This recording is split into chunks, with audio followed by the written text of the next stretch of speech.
Today we're going to learn how to cut a quill using nothing but plastic straws and a pair of scissors.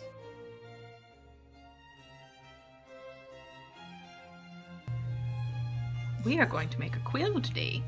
So we have a feather like this, which is from a goose. We have feathers like this that are from a turkey. And then you can shape your feathers like this one so that it just makes a more pleasing shape. So we're going to show you today how to cut a quill like this that you can use at home.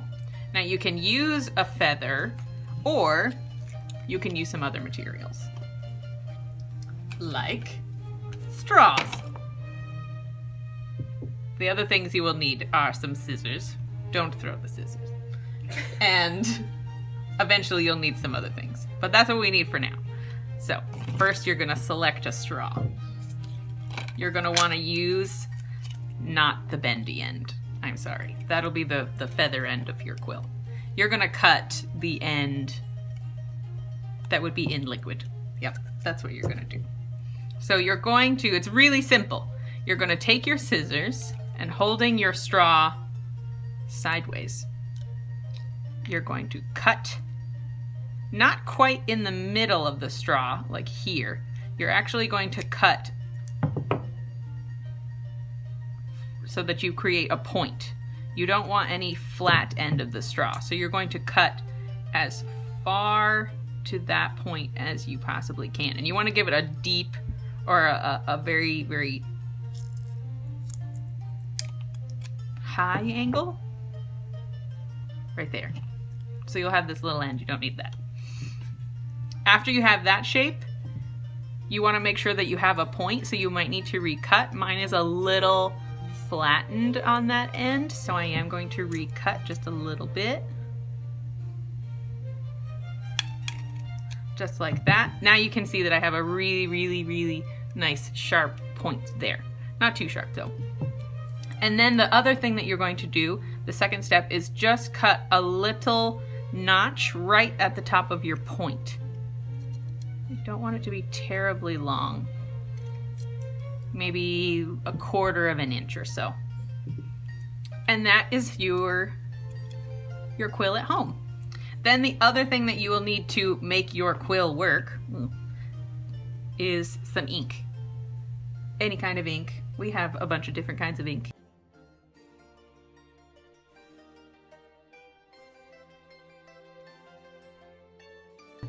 It's just a regular old ink. You can get it at Walmart or Michael's, any kind of craft store like that. Then when you actually have your quill cut, you want to have just a good piece of paper, printer paper, colored paper, anything like that is fine. You do want to be very, very careful with your ink because it will get everywhere and your hands will look like this. Like this. It was worse earlier. You're going to dip your quill in. You don't want to blunt the end of your quill. And then don't go right in. You want to wipe it off on the side to make sure you don't have too much ink. Tap it. And then you should be able to... There we go. And it is a bit of an art to get the ink to come out just right. But there you are. That is an easy way. See what I told you about the ink? That's an easy way that you can create a quill at home. It's a way to use all of your plastic straws that you have. Another thing, if you want to make it even more fun, is you can try different kinds of straws. We have a paper straw here. You can also go to the store and get an actual quill if you would like. This has a metal tip on it, but it follows that same design as we have, that very, very high angle like that, and it does have a slit there in the middle, and it just slips into a wooden handle like this, and then you can write your messages with this. Also, another option when you go to the store is to get colored inks like this. This is a gold ink.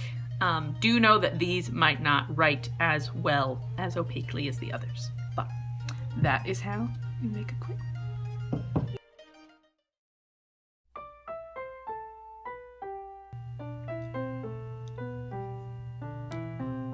Except that I spelled quill wrong. Yep. I love a quill. Yep. That's why we make extra. Yeah, anyway. Okay. Let's start again.